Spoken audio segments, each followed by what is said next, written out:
Hello, I'm Dr. Anthony Fringler. Welcome to another edition of Netiquette and You.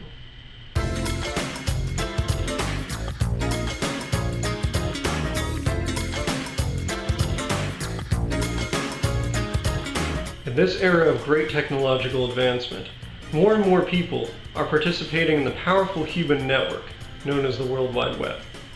Of course, as a result, more and more people are also being exposed to a myriad of new ideas and concepts. And of course, anywhere that there's a mingling of personalities and ideologies, friction is sure to ensue. I think it's important to remember in these exciting times that civility, patience, and humanity are three things that never go out of style.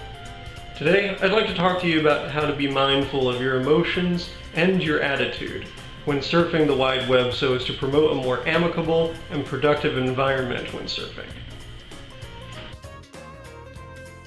First and foremost, it is important to remember that behind every handle, every screen name, is another living, breathing human being just like yourself.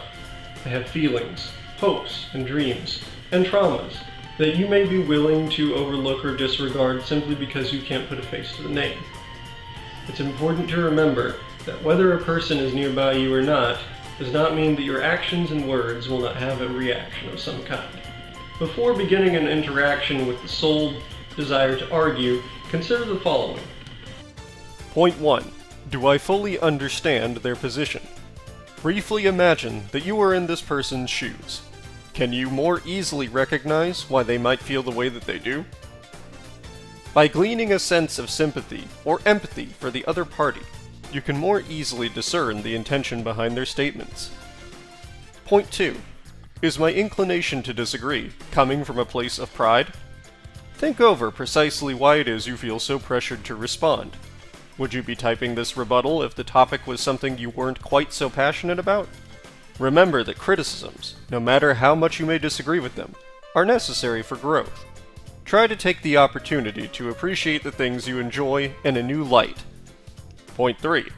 Will my contribution to this discussion be productive? Sometimes the winning move is to not play at all. If you can't see any good coming out of this interaction, or feel that the other party is not going to be considerate of your own position, it may be better to simply take a deep breath and move on. Arguments are only valuable when those involved learn from the experience. Don't give in to the temptation to disagree for disagreement's sake.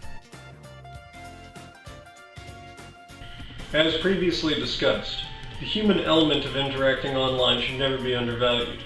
Taking some time to form a consensus, or even develop camaraderie with your fellow users, can lead to a more friendly and helpful space in the long run.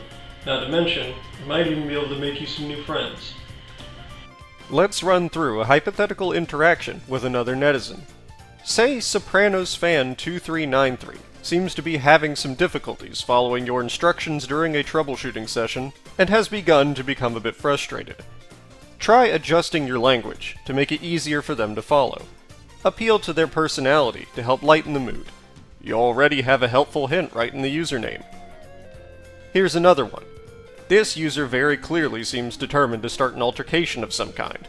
However, by taking the opportunity to relate to them and offer a more positive point of view, you can potentially turn things around into a constructive direction.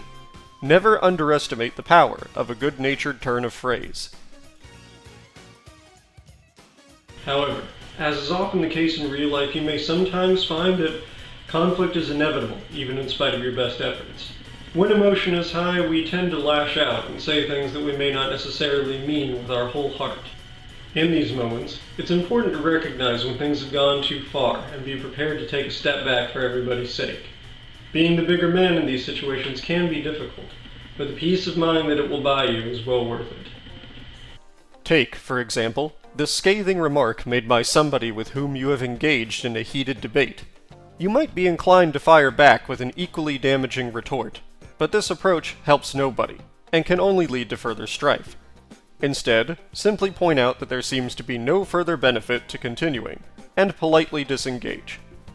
Some may be a bit more aggressive in their attempts to coerce you into further conflict. Such entrapment is frequently easy to spot, as it is very deliberate in its attempts to attack your ego. In these cases, it may be better to simply walk away from the altercation altogether. There is no shame in refusing to make a bad situation worse.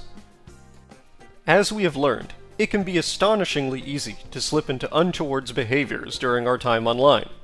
By remembering that there is ultimately very little difference in how we should approach interactions compared to our day-to-day life, we can more carefully and productively navigate these scenarios, resulting in a happier outcome for all of those involved.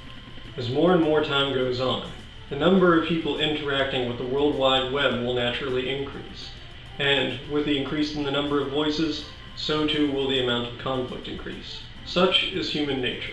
However, we shouldn't tempt ourselves into thinking that simply because we can't immediately see the consequences of our actions means that we shouldn't be mindful of the words that we use. The world around us is a reflection of our thoughts and our attitudes. Put forth the energy that you want to see in the world around you, and it will lead to a better landscape for everybody, both now and in the future. And so concludes our latest edition of Netiquette and You. I hope you've learned something from our time together today. This is Dr. Anthony Fringler, signing off. I hope to see you next time.